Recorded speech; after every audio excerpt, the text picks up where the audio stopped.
जय भीम, नव बुद्धा साथियों। मैं हूं राम लखन और स्वागत है आपका हमारे YouTube channel writing and speech में। तो आते हैं सीधे मुद्दे पर बिना किसी विलंब के। तो आज का स्पीच परम पूज्य बाबा साहब अम्बेडकर द्वारा दिया गया है। वो 24 मई 1924 को। और इसमें जो उन्होंने कहा है, उनका जो विषय रहा है कि यदि स्वराज्य आ रहा है स्वागत योग्य है, और लेकिन इसमें हमारे समाज को भी बराबर की भागीदारी मिलनी चाहिए। बाबा साहब अम्बेडकर ऐसा क्यों कहते हैं कि यदि स्वराज आ रहा है तो हमें भी उसमें बराबरी की भागीदारी मिलनी चाहिए?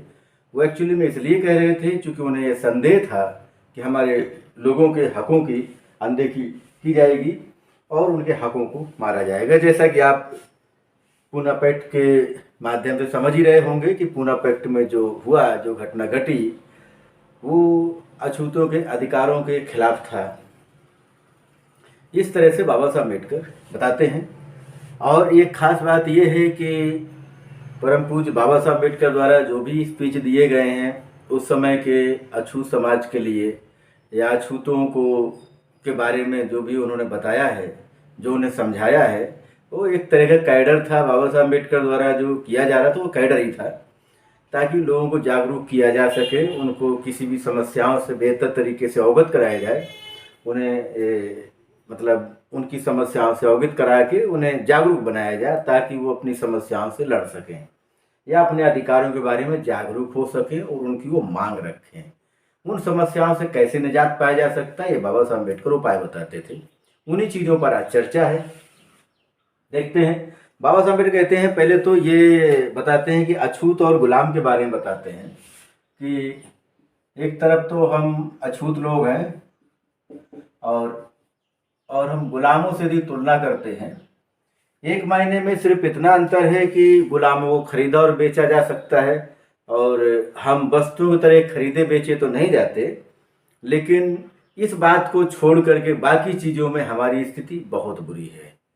जैसे कि वो ये कहते हैं कि गुलाम की जो व्यवस्था एक समयबद्ध व्यवस्था होती है और इनमें एक खास खूबी ये पाई जाती है कि ये कभी आज़ाद किए जा सकते हैं। और जब ये गुलाम दास्ता से मुक्त हो जाते हैं तो इनके साथ वही व्यवहार हो जाता है जो आम नागरिकों के साथ होता है। जैसे कोई गुलाम है ए नाम का और वो बी का गुलाम है, ये इसका मुखिया है या मालिक है, और यदि ये दास्ता से मुक्त हो गया तो मालिक ए बराबर बी हो जाएगा। मतलब मालिक और दास में कोई अंतर नहीं रह जाएगा, ये यहाँ पर पाया जाता है। लेकिन वहीं पर देखे जाए अछूत और सवर्ण, मतलब ऐसा अछूत और सवर्ण कभी बराबर नहीं होगा ना, ये किसी भी तरीके से बराबर नहीं हो सकता और कभी भी नहीं हो सकता। इसीलिए बाबा साहब अम्बेडकर बताते हैं कि गुलामी की जो व्यवस्था है वो समयबद्ध है और ये जो है शाश्वत है। ये जो व्यवस्था है छुआछूत की, ये व्यवस्था शाश्वत है और ये ऐसी शाश्वत व्यवस्था है कि ये शाश्वत है, ये पीढ़ी दर पीढ़ी चलने वाली व्यवस्था है, ये खत्म नहीं हो सकती। एक चीज़ और बताते हैं कि सवर्णों द्वारा ये आरोप लगाया जाता है कि अछूत लोग नाली साफ करते हैं या मरे हुए जानवरों को उठाते हैं, मांस खाते हैं, गंदे कपड़े पहनते हैं, ये बहुत सारी चीज़ें वो बताते हैं, आरोप लगाते हैं। बाबा साहब अम्बेडकर कहते हैं फिर इनका दोषी है कौन? धर्म का जो इन पर ठप्पा लगाया, इनको बताया कि आपका सौभाग्य है कि आप ये काम कर रहे हैं, इसका जिम्मेदार कौन है? इसके जिम्मेदार वही लोग हैं जिन्होंने ये काम करने के लिए मजबूर किया। एक चीज़ और बताते हैं यहाँ पर कि जो अछूत हैं उनको बताते हैं कि भाई आपकी ठीक है कोई आदत खराब है, या आप मांस खाते हैं, या आप शराब पीते हैं, या कोई अवगुण है, या आप गंदे कपड़े पहनते तो अच्छे पहन सकते हैं, तो अपनी आदतों को सुधारा क्यों नहीं आपने? वो अछूतों को बताते हैं। यदि यहाँ पर सवर्ण वो दोषी बताते हैं तो ये भी बताते हैं कि जो अछूत है इन्होंने अपने लिए कब प्रयास किया और कितना किया। प्रयास किया जाए तो कभी ना कभी आदमी कामयाब हो ही सकता है, ये भी बात बाबा साहब अम्बेडकर बताते हैं। एक चीज़ और यहाँ बताते हैं कि जब कोई सवर्ण है, मान लेते हैं यहाँ पर सवर्णों को ही देखते हैं, और कोई मुसलमान है, ईसाई देखते हैं, सवर्ण है, और दूसरा मुस्लिम है और ईसाई। इनका संबंध इनके साथ बेहतर है, ना तो मुस्लिम इनके धर्म का है ना जाति का है, ईसाई भी ना तो इनकी जाति का है ना धर्म का है, कोई ताल्लुक नहीं है। इनके बच्चे एक दूसरे के पास बैठते उठते हैं, खेलते कूदते हैं, कुछ ना कुछ एक दूसरे सीखते भी हैं। जो सामाजिक सौहार्द इनके साथ तो ठीक है, लेकिन शूद्रों के साथ नहीं है, अछूतों के साथ बिल्कुल भी नहीं है। उनके साथ बैर का व्यवहार है, या उनके साथ टार्चर करने वाला या शोषण करने वाला व्यवहार है। बाबा साहब मेरे कहते हैं कि भाई जब इनका इनसे कोई लेना देना नहीं है, अलग धर्म, अलग सब कुछ, अलग मान्यताएं हैं, तो उनके साथ इतना अच्छा व्यवहार हो सकता है, तो हमारे साथ क्यों नहीं। तो यहीं पर ये बताते हैं कि जब इतना खराब स्थिति हो और तो फिर उस धर्म में क्यों रहना चाहिए। अब इसी चीज को लेकर के आगे कई तरह के लोग उपाय बता देते हैं। उपाय ये बताते हैं कि अछूतों को देश छोड़ देना चाहिए, यदि समस्या से निजात पाना है तो विस्थापन की बात लोग कह देते हैं। विस्थापन मतलब कहीं दूसरे देश में चले जाना या धर्म बदलना, धर्म परिवर्तन की बात भी लोग सलाह देते हैं।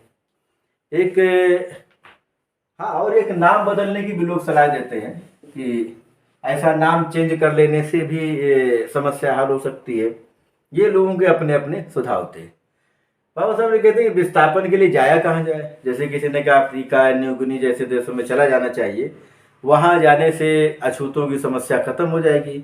बाबा साहब मेरे कहते हैं कि भाई लाखों की संख्या में अछूत है और ये सारे के सारे किस देश में चले जाएंगे। एक तो जाना संभव नहीं है, और इनके यदि चले भी गए, क्या गारंटी कि वहाँ इनके साथ बहुत अच्छा व्यवहार हो। वो दूसरे लोगों की भूमि होगी, वहाँ के लोग दूसरे लोग होंगे, और वो इनके साथ सौहार्दपूर्ण व्यवहार क्यों करेंगे।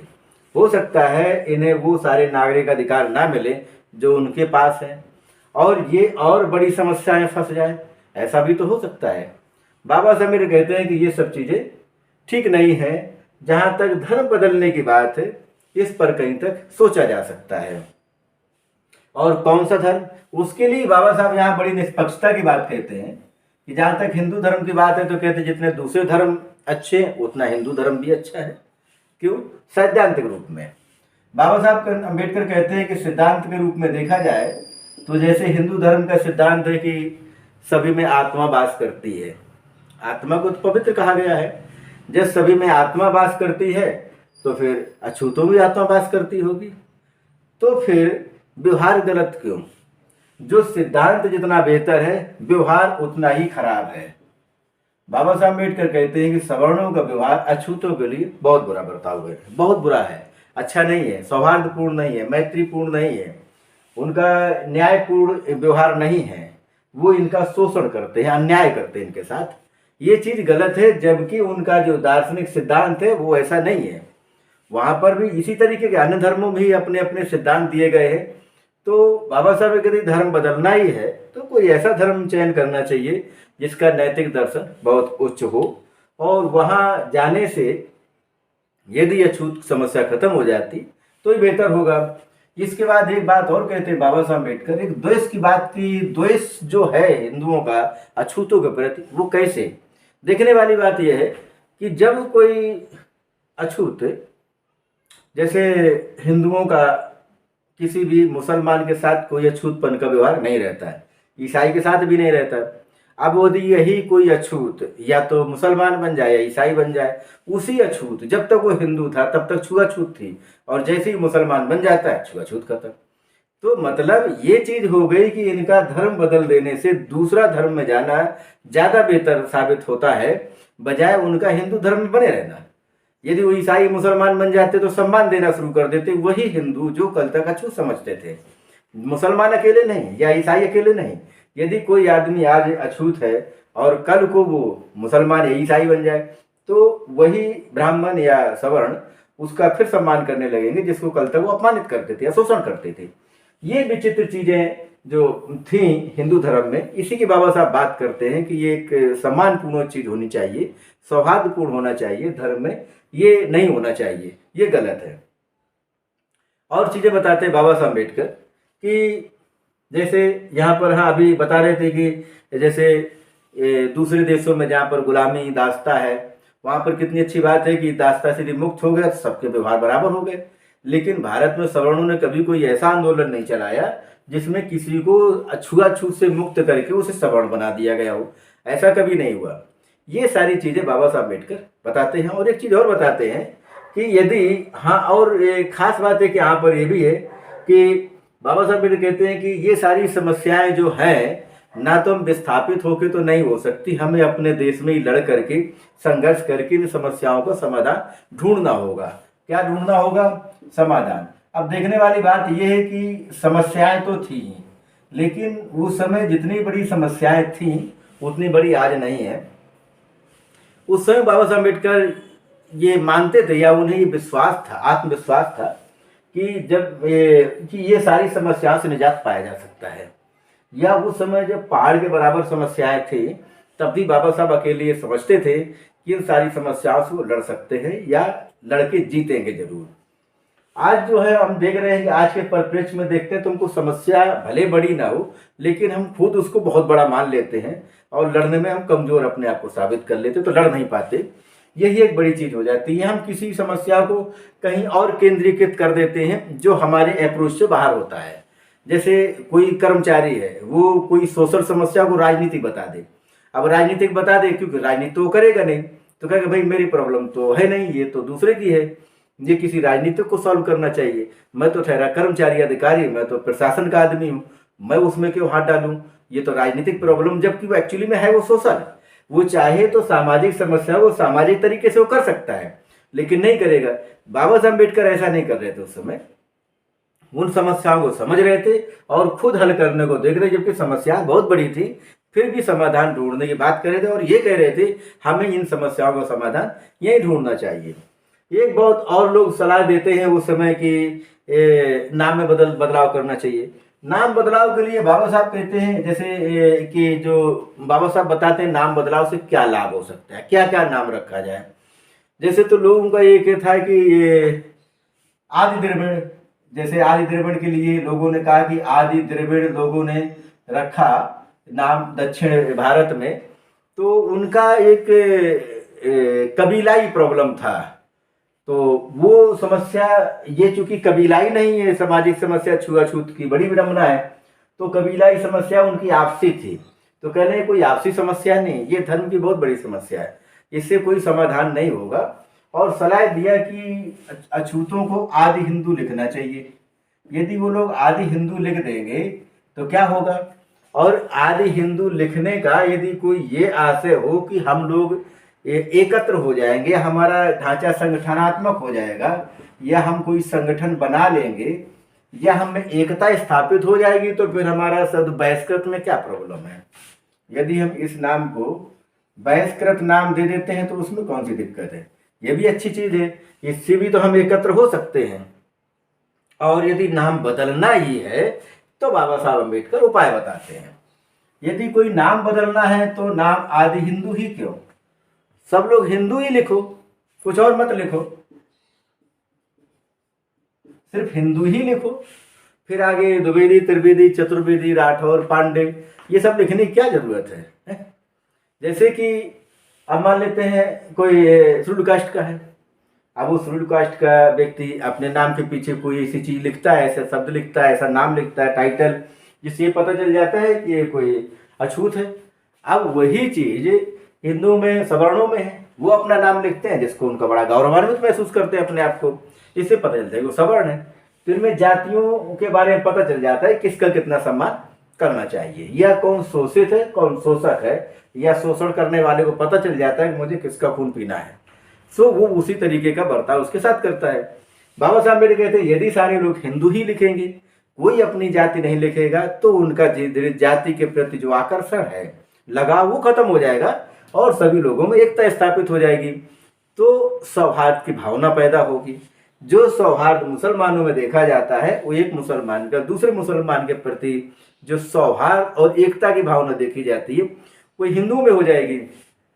ऊंच नीच की भावना ये खत्म हो जाएंगी। तो यदि नाम बदलना तो इस तरह बदलना चाहिए, इससे कोई ना कोई फायदा जरूर होगा। इसके बाद जो है बाबा साहब अम्बेडकर आगे बताते हैं कि पता नहीं वो कौन सा दिन होगा, कब समय आएगा जब ये छुआछूत, भेदभाव, ऊंच नीच की भावनाओं से मुक्ति मिलेगी और देश तो आज़ाद होगा, आज नहीं तो कल होगा, लेकिन उसमें हम कहाँ होंगे, हमारा भविष्य कैसा होगा, हमारी आने वाली पीढ़ी कैसा जीवन गुजार रही होगी, क्या क्या स्थितियाँ होंगी, इस बारे में बाबा साहब अम्बेडकर बताते हैं। अब एक चीज़ और यहाँ बताते हैं कि देश तो आज़ाद होगा, लेकिन जो हमारे समाज के लोग हैं उन्हें शंका है, उन्हें थोड़ा सा डाउट है। क्या डाउट है? कहते हैं कि जब देश आज़ाद होगा तो जो लोग हैं, अछूत लोग हैं, चूँकि उन लोगों ने तो पेशवाई राज देखा था, पेशवाओं का शासन, ये पेशवाई राज जब देखा था और उसमें तो वो जिए थे। बाबा साहब अम्बेडकर इसका बड़ा खंडन करते हैं। और पेशवाई राज में क्या था, आप लोगों ने पढ़ा ही होगा, मुंह में हांडी पीछे झाड़ू बांधा जाता था। अछूतों को लग रहा था कि जब देश आज़ाद हो जाएगा तो यही पेशवाई राज फिर आ जाएगा और फिर हमारी दशा और ख़राब हो जाएगी। जो ब्रिटिश राज में थोड़ी बहुत ठीक ठाक है वो भी ख़त्म हो जाएगी और हम बहुत दर दर की ठोकरें खाएंगे, पूरा इंसानी जीवन हमारा जानवरों जैसा हो जाएगा। बाबा साहब अम्बेडकर कहते हैं कि ऐसा कुछ नहीं है, ये सब नहीं होगा, क्योंकि पेशवाओं को राजा जनता ने नहीं बनाया था और इनका एक राजतंत्रात्मक व्यवस्था के अंतर्गत इन लोगों ने अपनी व्यवस्था स्थापित की थी। और जब लोकतंत्र होगा उसमें लोगों की सहमति से या लोगों के द्वारा राजा को चुना जाएगा, उसमें ये सारी व्यवस्थाएं नहीं होंगी, तो डरने की जरूरत नहीं। लेकिन यहाँ पर एक चीज़ और बताते हैं, बड़ी हम बहुत महत्वपूर्ण बात बताते हैं कि हमें इस लड़ाई को कैसे जीतना है और हम इस आज़ादी में कहाँ पर होंगे ये हमें तय करना चाहिए। और हमें सबसे पहली प्राथमिकता ये है कि हमें वोट के लिए लड़ना चाहिए, मताधिकार के लिए संघर्ष करना चाहिए। किसके लिए? वोट के लिए। ये बात बाबा साहब अम्बेडकर बताते हैं कि सारी समस्याओं का समाधान हम पा सकते हैं यदि हम वोट के अधिकार को पा लेते हैं। तो और फिर इसका एक एग्जाम्पल भी देते हैं कि ब्रिटेन में वहाँ के जो लेबर लोग थे, मजदूर लोग, तो मजदूर सोचते थे कि हमारे लिए कोई कुछ करेगा। अब किसी के लिए क्यों कोई कुछ करेगा? अंततः ये मजदूरों के पास जब समस्याएं बढ़ने लगी तो इन्होंने संघर्ष किया, लड़ाई लड़ी, फाइट किया। किसके लिए? वोट के लिए, मताधिकार के लिए। लंबे समय तक 1860 तक तो यही समझते थे कि हमारे लिए कोई कुछ करेगा तो हमारा भला हो जाएगा। अब जब नहीं हुआ तो इन्होंने लड़ाई लड़ना शुरू कर दी, लड़ाई लड़ी, ये वोट का अधिकार पा गए। जब वोट का अधिकार पा गए तो बाबा साहब अम्बेडकर बता रहे हैं 1924 में कि अब जो है ब्रिटेन में किसकी राज है, किसका शासन है? मजदूरों का, मतलब लेबर पार्टी, उसका राज है। यहाँ से एक चीज़ और हमको समझ में आ जाती है कि जैसे लेबर पहले थे, मजदूर थे, तो उनका कोई ना कोई मालिक था, लेकिन जब लेबर का शासन हुआ तो मालिकों के साथ दुर्व्यवहार नहीं किया उन्होंने, मतलब बर्ताव उनका अच्छा था। कहने का मतलब यहाँ पर यह है कि यदि अछूतों का शासन आ जाए तो फिर क्या वो ब्राह्मणों को देश से भगा देंगे? ये चीज़ गलत है जिसका लोग प्रचार ज़्यादा करते हैं। दोषी कोई एक आदमी हो सकता है, उसकी विचारधारा दोषी हो सकती है, आप अच्छा करें, ये बाबा साहब अम्बेडकर कहते हैं कि जैसे उन लोगों ने उनके साथ बुरा बर्ताव नहीं किया इसीलिए वो पावर में है, हमें भी चाहिए कि हम आने वोट के अधिकार के लिए लड़ें ताकि आगे राज कर सके। किसी को यदि मान लेते हैं ब्राह्मण है, अब कोई शूद्र शासक हो जाए या दलित शासक हो जाए तो क्या चाहिए, वो इसको भगा दे क्या? अरे जब ये शासक ही बन गया तो ये तो जनता वैसे हो गया, प्रजा हो गई उसकी। अब इसकी भलाई का काम इसका है, इसकी जिम्मेदारी बनती को इसका भला देखे, इसके लोक कल्याण, इसके कल्याण की योजनाएं बनाए और इसको उत्थान करे, या इसके मार्ग में कोई बाधाएं हों तो उन्हें रोके या उन्हें हटाए। इसे भी आम आदमी के साथ, आम नागरिक के साथ, इसके साथ ही व्यवहार करे, ये जरूरी है, ना कि किसी के साथ दुर्व्यवहार। क्योंकि ज़्यादा आलोचना या ज़्यादा दुर्व्यवहार नकारात्मक ऊर्जा को जन्म देती हैं और अच्छे काम भी कम हो पाते हैं। यही बाबा साहब अम्बेडकर समझा रहे हैं। और बता क्या रहे हैं कि अभी हमारे देश में 2 से 3%, 2% या 3% लोगों को वोट डालने का अधिकार है। ज़्यादा लोगों के पास नहीं था। उस समय कुछ ना कुछ कंडीशन रहती थी, कौन सा आदमी वोट डाले, कौन सा नहीं डालेगा, जिसमें एजुकेशन भी थी, लैंड भी थे, अर्निंग भी था, ये सारे मानक थे। और वो मानक तो शूद्रों के पास थे नहीं, ना उनके पास बहुत सारी ज़मीनें थी, ना तो एजुकेशन था। इस तरह बहुत सारे कम लोग जो है वोट उस समय डालते थे। बाबा साहब मेरे कहते ये अधिकार हमको पा लेना चाहिए। यदि हम ये अधिकार पा जाते हैं तो हम अपनी बहुत सारी समस्याओं को सुलझा सकते हैं। अब एक चीज़ और यहाँ बताते हैं कि 1917 के पहले तक 1917 देखें क्या कि हिंदू मुसलमान कहीं कहीं राज्य को लेकर के आपस में जैसे लड़ते भिड़ते थे। लास्ट में ये दोनों एक हो जाते हैं और अंग्रेजों के खिलाफ आंदोलन करते हैं, लड़ाई लड़ते हैं स्वतंत्रता आंदोलन के लिए। बाबा साहब मेरे कहते हैं कि हमारी जो आबादी है, हमारी जो पॉपुलेशन है, संख्या है, वो करीब 20 लाख है। अब उस दौर की बात है, हो सकता है महाराष्ट्र के अकेले की बात कर रहे हो सब है, पूरे देश में तो और बहुत सारी आबादी थी अछूतों की। तो कहते हैं कि इस समय जब देश आज़ाद होगा, आज़ादी के बाद की जो समस्या है वो बड़ी खतरनाक है। बाबा साहब मेरे कहते हैं कि यहाँ पर दो आबादी ज़्यादा है, हिंदुओं की और दूसरा है मुस्लिम। और इनमें राज कौन करेगा भारत में, ये एक समस्या है। राज वो करेगा जिसकी संख्या ज़्यादा होगी, और संख्या ज़्यादा होने के लिए अछूत जो है इन पर अब इन दोनों की नज़र टिकी हुई है। क्योंकि बायकुम सत्याग्रह में, यहाँ पर बाबा साहब अम्बेडकर बताते हैं, बायकुम सत्याग्रह में कुछ सवर्णों ने हिस्सा लिया था। तो बाबा साहब मेरे कहते हैं कि इन लोगों का हिस्सा लेना ये राजनीतिक है, ये कोई सामाजिक और धार्मिक नहीं है, ये है राजनीतिक। तो अब है क्या कि हिंदू क्या चाहते हैं, यदि अछूत हिंदू बने रहे तो हिंदुओं की संख्या बहुसंख्यक हो जाएगी, तो आने वाले समय में वो राज करते रहेंगे। मुसलमान भी लालच देते हैं, या यूँ कहें करोड़ों रुपए उनके उत्थान के लिए खर्च करने को तैयार हैं। यदि अछूत मुसलमान बन गए तो फिर मुस्लिम राज करेंगे, क्योंकि उनकी संख्या बहुसंख्यक हो जाएगी। तो राज करने का जो आधार है वो आने वाले समय में संख्या पर निर्भर होगा, जो कि आज देख ही रहे होंगे। तो जो कि बात वो बाबा साहब अम्बेडकर 1924 में बता रहे हैं कि संख्या पर निर्भर करेगा, वही चीज़ आज भी देखी जा रही है। एक चीज़ और हम देखते हैं, बाबा साहब कहते हैं यदि हम जागरूक हो जाते हैं, संगठित हो जाते हैं, तो जाहिर सी बात है कि जब हम वोट का अधिकार पा जाएंगे तो हम यहाँ पर बार्गेनिंग क्या कर सकते हैं कि हमें और अधिकार क्या क्या चाहिए अपने शोषण के खिलाफ, और इन सारी चीज़ों के खिलाफ हम बोल सकते हैं। वोट का अधिकार पाने के पीछे और एक कारण था कि जब आपको वोट का अधिकार मिल जाएगा, पा जाएंगे, तो विधान परिषद में या विधानसभा में या लोकसभा में आपका प्रतिनिधि जाएगा। जब आपका प्रतिनिधि वहाँ पर होगा तो फिर आप पर जल्दी कोई शोषण या अत्याचार नहीं कर पाएगा, क्योंकि आपके वोटों से वो जीत के गया है, तो आपकी बातों को वहाँ जरूर रखेगा। ये बाबा साहब अम्बेडकर के विचार थे उस समय के। अच्छा, फिर इसके बाद जो है और जो चीज़ें बहुत सारी बताते हैं कि हमें एक अपना उद्देश्य, बड़ा उद्देश्य निर्धारित कर लेना चाहिए। उस दौर बता रहे हैं 1924 में कि बड़ा उद्देश्य हमें पाना चाहिए या निर्धारित कर देना चाहिए, बहुत बड़ा आंदोलन खड़ा करना चाहिए, कोई संगठन बनाना चाहिए जिसके माध्यम से हम बड़े उद्देश्यों को पा सकें। अब उस संगठन को संचालित करने के लिए लोग कहते भाई पैसा नहीं है।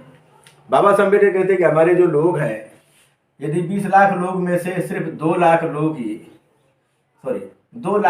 ही 50 पैसे पर ईयर, 50 पैसे पर ईयर, एक साल में 50 पैसे 8 आने देते हैं तो 1 लाख रुपए खर्चा हो जाता है। इस 1 लाख रुपए को हम अपने समाज के उत्थान में यूज कर सकते हैं या लगा सकते हैं, जिससे हम सामाजिक उत्थान करें। तो ये धन की समस्या बाबा साहब अम्बेडकर बड़ी आसानी से समझा देते हैं। फिर ये कहते हैं कि हमारे बीच में जो लोगों में व्यवहारिक जो क्षमताएं हैं उनको बढ़ाने में हम इसका उपयोग कर सकते हैं। फिर एक चीज़ और बताते हैं कि जो लोगों के बीच विभेद का कारण है वो गुणात्मक भी पाया जाता है। जो विभेद का कारण है वो गुणात्मक का मतलब ये मल्टीप्लिकेशन वाला नहीं है ये गुणात्मक का मतलब है गुणों से, मतलब गुण, इससे, इस वाले से, इसका मतलब ये है गुणात्मक। तो बाबा साहब ने कहते थे हम व्यवहारिक क्षमताएं पैदा कर देते हैं, इनमें नए गुण कहें या इनको कहें, इनमें टैलेंट पैदा कर देते हैं। तो उससे क्या होगा, वो जो कहते हैं कि भाई उसमें तो वो गुण ही नहीं पाए जाते। जैसे किसी सिलेक्शन के लिए जिन चीज़ों को मांगा जाता है और कहा जाता है भाई उसका सिलेक्शन हो जाए, लेकिन उसमें ये चीज़ पाई नहीं जाती। यदि उसमें वो डेवलप हो जाए तो ये डिफरेंस खत्म हो जाएगा, गुणात्मक जो डिफरेंस है वो खत्म हो जाएगा। तो आने वाले समय में लंबे समय तक ये छुआछूत नहीं रह पाएगी, ये खत्म हो जाएगी। एक चीज़ यहाँ पर, एक चीज़ और समझने की परम पूज्य बाबा साहब अम्बेडकर की, कि बाबा साहब अम्बेडकर यहाँ पर अपना धैर्य नहीं खो रहे हैं इतनी बड़ी समस्याएं, लेकिन धैर्य नहीं खो रहे हैं और उनका उपाय वो ढूंढ रहे हैं कि स्वभावता या संभवता यहाँ पर कोई ना कोई हल तो जरूर निकलेगा, यदि हम उसे पूरी मेहनत के साथ यदि हम पूरी ताकत के साथ काम करते हैं तो जरूर कोई ना कोई समस्या समाधान तो अवश्य मिल जाएगा। ऐसा बाबा साहब अम्बेडकर उस दौर में सोचते थे। इसके बाद एक चीज़ और बताते हैं कि हमारे पास जो हमारा समाज है, चाहे वो सामाजिक हो, चाहे आर्थिक हो, चाहे राजनीतिक हो, सामाजिक हो, धार्मिक हो, चाहे आर्थिक हो, चाहे तो अज्ञानता में देख लीजिए, अज्ञानता भी है इसमें, है अज्ञानता है और दिशाहीन है, मतलब ये बहुत सारी समस्या है। इतने इसका पिछड़ापन देख लीजिए, आर्थिक, सामाजिक, धार्मिक, इन चीज़ों में तो पिछड़ा हुआ ही है पूरी तरीके से। तो वो इसमें कहीं भी किसी भी क्षेत्र में वो अपने योगदान ही नहीं दे पा रहा, ना आर्थिक क्षेत्र में संपन्न है, धार्मिक क्षेत्र में उसका कोई स्थान ही नहीं है, समाज पूरी तरीके से पिछड़ा हुआ है, अज्ञानता का वो शिकार है ही और साथ में दिशाहीन भी है। ऐसे में बाबा साहब अम्बेडकर कहते हैं कि हमें अपने जो हमारे समाज के लोग हैं, जो जागरूक लोग हैं, उन्हें चाहिए, जो लोग इन समस्याओं को समझ चुके हैं, कि अपने समाज के लोगों को जागरूक करें, उन्हें नई दिशा दें, समझदार बनाएं, उन्हें उनके अधिकारों से अवगत कराएं। इसके बाद एक और बहुत बड़ी बात कहते हैं यहाँ पर, एक तो ये आज का स्पीच काफ़ी बड़ा होता जा रहा है, लेकिन आखिरी बहुत महत्वपूर्ण बात बाबा साहब अम्बेडकर की जो है वो जानना बहुत ज़रूरी है।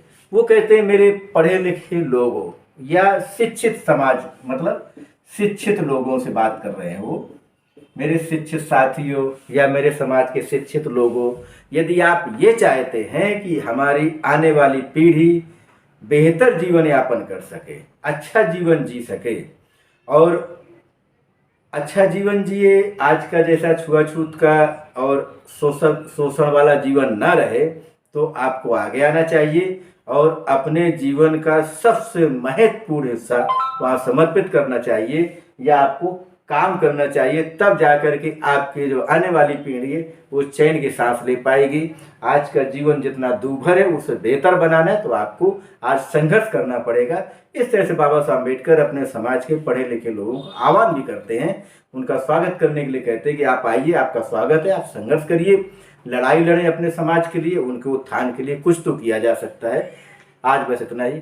Thank you very much. जय भीम, नमो बुद्धाय।